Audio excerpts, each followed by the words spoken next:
1851. Setting out from the town of Ophir just 3 years after the discovery of gold, prospectors from the state of Georgia traveled a short 3 miles to the stream beds of Auburn Ravine. Panning, they discovered what they had been searching for: gold. New towns were born: Gold Hill, Virginiatown, and Oro. In 1853, along Dottie's Ravine, the Peter brothers, using a common rocker, recovered over $10,000 in gold.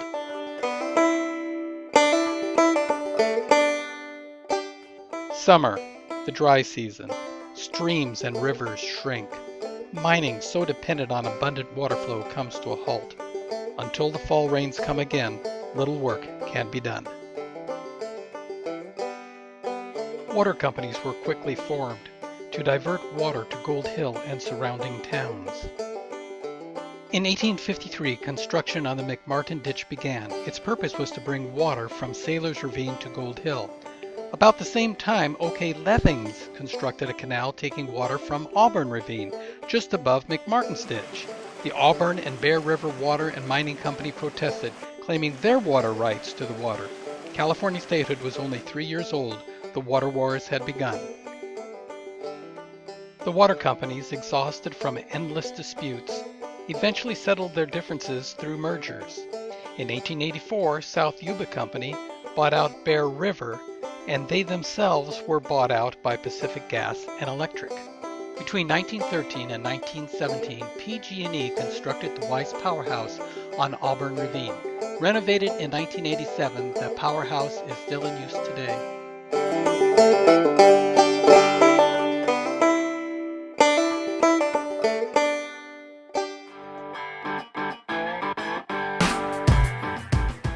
If you are curious on how electric power was made in the 19th century, a visit to the Folsom Powerhouse is a must. On the American River, Horatio Livermore constructed the Folsom Powerhouse. The powerhouse became operational in July of 1895 and supplied power to the Sacramento Valley until retired in 1952. Today, the powerhouse is a state park. A visit is well worth your time.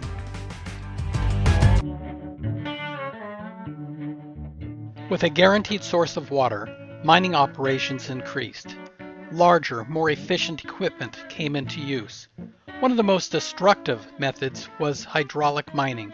Invented by the ancient Romans, whole mountains could be washed away. Entire watersheds were being destroyed. Above Auburn, in the town of Dutch Flats, the transcontinental rail line almost collapsed. As the river bottoms filled with mining tailings, the floodplain spread out. River channels changed course. Steamboats could no longer navigate the rivers. Sacramento and Marysville experienced massive floods. 1884, United States District Court, Judge Lorenzo Sawyer ruled that hydraulic mining was a public and private nuisance. Hydraulic mining was now illegal. Imported water from the Bear River once again ran clean from Auburn to Rockland.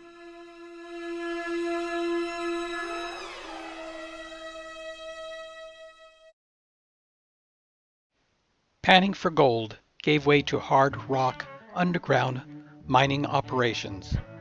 Soon the Sierra Foothills became dotted with mines. Whether through hard rock mining or hydraulic mining, the gold had to be separated from the gravel. 24 hours per day, steel hammers crushed the gravel into finer and finer grains of sand. The next step in separating the gold from the gravel would have a major impact on our watershed today and far into the future. Miners called the pulverized gravel flour gold. Water was added to the gold flour and extruded onto especially treated copper plates. The slurry was then mixed with mercury. But why add mercury? Mercury has a unique property in that when mercury comes in contact with almost any metal, an amalgam is formed. Gold dissolves into the mercury, similar to salt dissolving into water. Because the gold and mercury amalgam is very heavy, it would sink to the bottom of the slurry, collecting on the metal copper plates. The unwanted waste would then be washed away to be piled into tailings. With the waste washed away, workers would then rake the gray amalgam off the copper plates in preparation for the final step. Mercury boils at a much lower temperature than gold. By heating the amalgam, the mercury could be boiled off, leaving the gold behind. The mercury, which was piped off, would be cooled for reuse. Between 1859 and 1981, the mercury mines of San Benito and Santa Clara counties exported 220 million pounds of mercury to the gold mines of California. In the process of separating the gold from the mercury, not all the mercury was recovered. The United States Geologic Survey has estimated that 10 to 30% of the neurotoxin mercury used in the refining process was never recovered. Up to 8 million pounds of toxic mercury escaped from the tailings into our watershed, contaminating our food chain.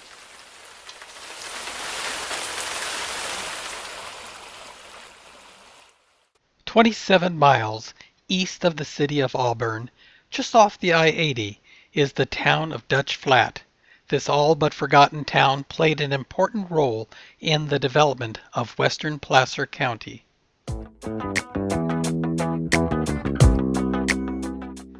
Dutch Flat was founded in 1851 by Joseph and Charles Dornbach. From 1854 to 1882, Dutch Flat was noted for its rich hydraulic gold mines. By 1860, the town had grown to be the largest city in population in Placer County. Chinese laborers alone numbered over 2,000 residents. It was through Dutch Flat that Theodore Judah would find his successful route for the Transcontinental Railroad. And it was the water from the nearby Bear River which would be transported through ditches and flumes into the towns of Auburn, Newcastle, Penryn, Loomis, and Rockland.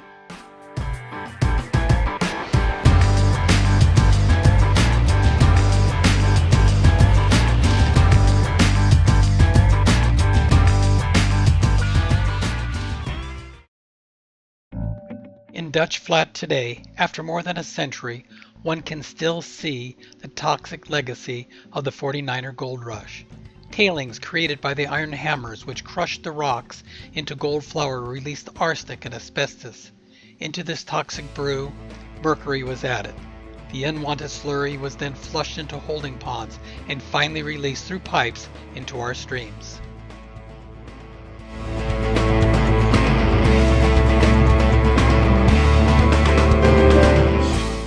40 miles west of Dutch Flat, in the foothill towns, the winds of economic change were afoot. The veins of gold quickly ran out, and just as quickly the towns of Gold Hill and Virginiatown faded. Once there were 444 residents living in Gold Hill, 2 hotels, a school, a Masonic lodge. Today, only the cemetery, a road marker, and the Grange Hall remain.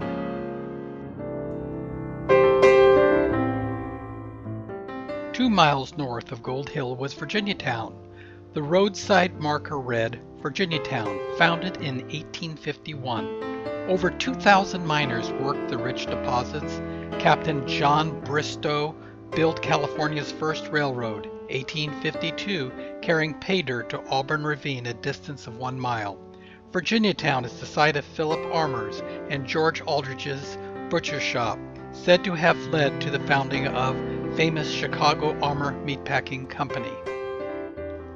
Captain Bristow's train was supposed to travel upstream 20 miles, bringing pay dirt down to Virginiatown. His plan evaporated, as did the town.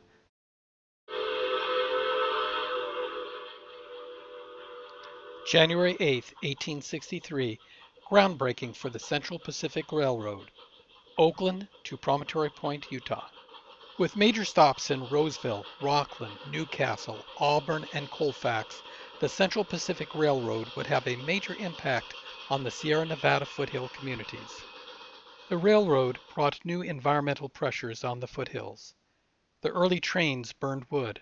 Their boilers were filled with water. The rail ties were treated with creosote, and repair shops were lax with waste. As the gold rush faded, granite rock and quartz quarries expanded. California was growing, and the demand for granite building blocks increased. The landscape in the towns of Rockland, Penryn, and Ophir became dotted with quarries. In the fall of 1864, Mr. Griffith, a native of Wales, established a quarry near the site, which was later to supply high-quality granite, including portions of the California Capitol building.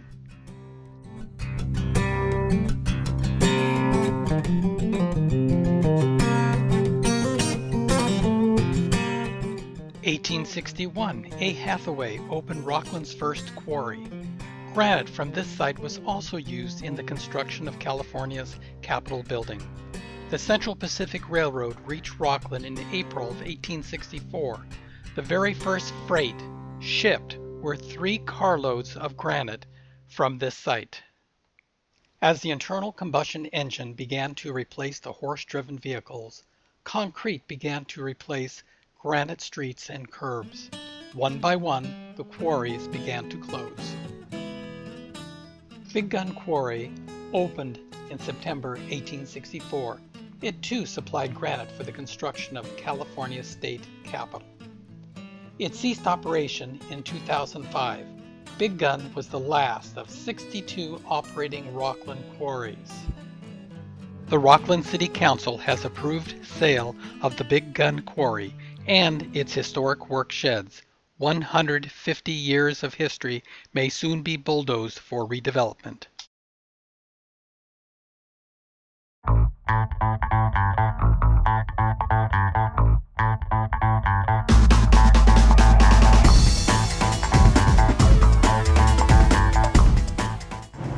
Yes, my name is Heather and Willis, and I work down at Pioneer Mining Supplies.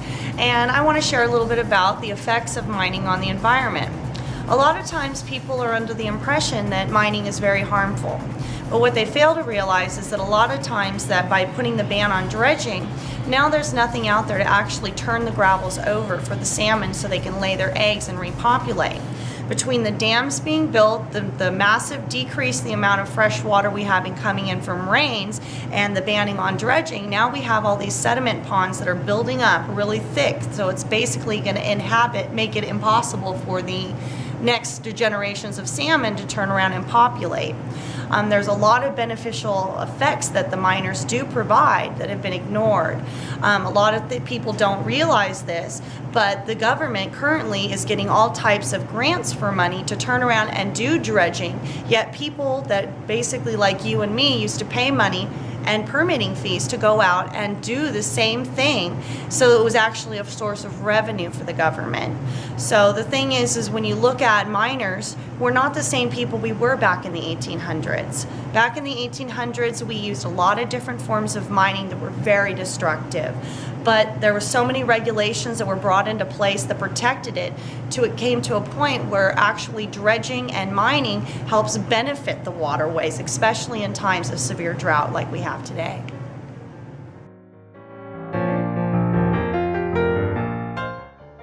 Visit our website, drycreekconservancy.org.